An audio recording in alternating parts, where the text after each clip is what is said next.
Okay, let's dive right into this explainer. Today, we're unpacking what has to be, hands down, the ultimate paradox. We're looking at a scenario where extreme, unparalleled wealth meets absolute permanent erasure.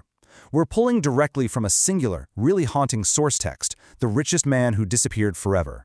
And look, we aren't just talking about some abstract philosophical idea here. We're looking at the actual case of an industrial titan worth an estimated $40 billion who vanished without a single trace. I mean, wealth is supposed to buy permanence, right?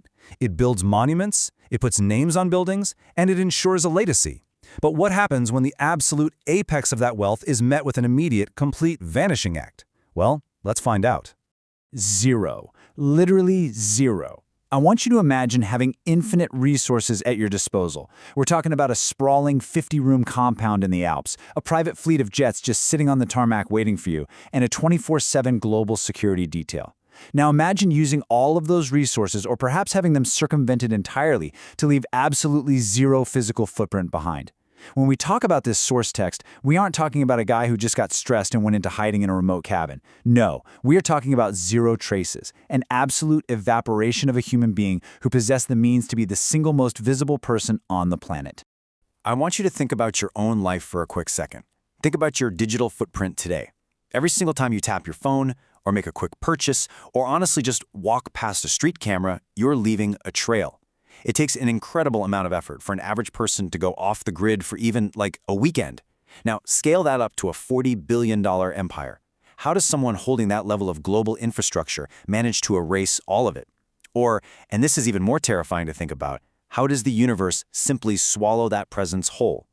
The reason this matters is because it challenges literally everything we understand about the power of money. Money is supposed to anchor you to the world. It doesn't usually act as a trapdoor. All right, part one, the ultimate disappearing act. To cease to be visible, to pass out of existence forever. I want you to picture this in your mind, scene by scene, almost like a rapid-fire sequence in a thriller, just to really grasp the sheer suddenness we're dealing with here. Scene one, a sprawling mansion, completely bustling with the kinetic energy of extreme wealth, staff moving everywhere, phones ringing off the hook. Then scene two, a sudden, jarring cut to black. An empty room, a dropped pan on a mahogany desk, just silence. You see, it's not a gradual fade into obscurity.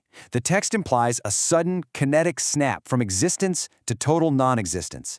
This isn't a temporary vacation from society. This is an eternal out-of-office message. Moving on to Chapter 2, Amassing an Empire. So let's switch gears from that sudden emptiness to an additive motion. I really want you to visualize the stacking of elements here, brick by brick, dollar by dollar, asset by asset. Step one is building the fortune, which is this incredibly kinetic process. It requires deals, constant movement, physical signatures, presence. You are constantly adding weight to your existence in the world. Then, step two, reaching peak wealth. This is the absolute summit, the highest possible point of visibility and influence. And then, abruptly, step three, the sudden vanishing. You see, the timeline doesn't plateau. It doesn't slowly decline into old age. No, it drives right off a cliff. The momentum of accumulating all that incredible wealth leads directly to the precipice of the void. And honestly, this paradox is mathematically jarring. You have the average person with a totally normal, moderate bar of visibility.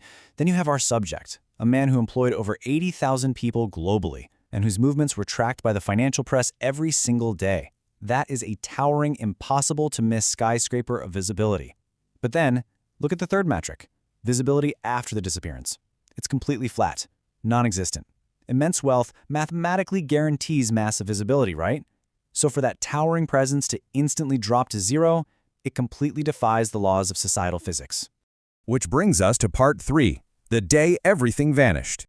Okay, we're going to shift the narrative now to a subtractive motion. Everything we just spent the last few minutes building up in our minds, I want you to imagine it being rapidly stripped away. Just wipe the mansion away. Erase the offshore accounts. Delete the footprints entirely. Let's narrate these steps, like those rapid camera cuts again. Cut to step one.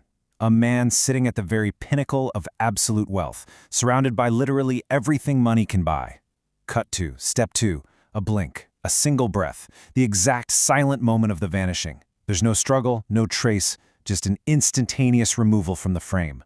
Cut to step three, an empty chair, An eternity of complete absence. The camera just holds on that empty space forever.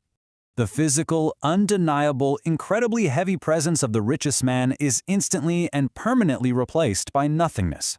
The void doesn't just swallow the man, it replaces him. It actually becomes the new monument. Where there was once the ultimate symbol of having absolutely everything, there is now the ultimate symbol of nothing. It's a one-to-one exchange of a $40 billion empire for absolute zero. Chapter 4. Tracing the Final Footsteps. Whenever a sudden subtraction like this happens, our human instinct is to work backward, isn't it? We desperately want to piece together those remaining clues leading up to the edge of the cliff. But the facts of this case actually fight against each other. The paradox of massive wealth tells us he absolutely should be found, yet the physical evidence tells a chillingly different story. I mean, the primary residence's security cameras were found completely disabled at 2 a.m., and his private vault was left wide open and entirely empty. The sudden vanishing act tells us he left in a flash, but the unnatural cleanliness of the departure tells us it was perfectly, meticulously orchestrated. And the permanence of forever tells us that the void won. You just cannot be the most heavily tethered person to the earth and simultaneously float away without leaving a single scuff mark. It's wild. Part 5. An enduring mystery. So we transition from the kinetic energy of the disappearance to the static, chilling legacy left in its wake. On one side of the ledger, we have the massive fortune. The money remains, or at least the ghost of its influence remains. It's heavy, highly visible, and frozen in time. But on the other side, the utter void of the man who wielded it. The contrast is profound. The fortune literally screams for attention, while the man provides only absolute, deafening silence. And so we return full circle to our source text, the richest man who disappeared forever. Honestly, it reads less like a story and more like a haunting statement of fact. Uncovering this puzzle feels like looking at an epitaph that defies all the logic of power, visibility, and money that we've mapped out today. It proves that no matter how much you stack, no matter how much kinetic energy you put into building your presence, the void is always capable of stripping it away in a single frame. So I leave you with this. If ultimate wealth, which is arguably the strongest anchor a human being can forge in modern society, couldn't keep him tethered to the world, what possibly could? Take a second and think about what actually anchors you to your own life today. Is it what you own, or is it something else entirely? Because clearly, all the money in the world isn't enough to stop the screen from cutting to black. Thanks so much for joining me on this explainer. I'll see you next time.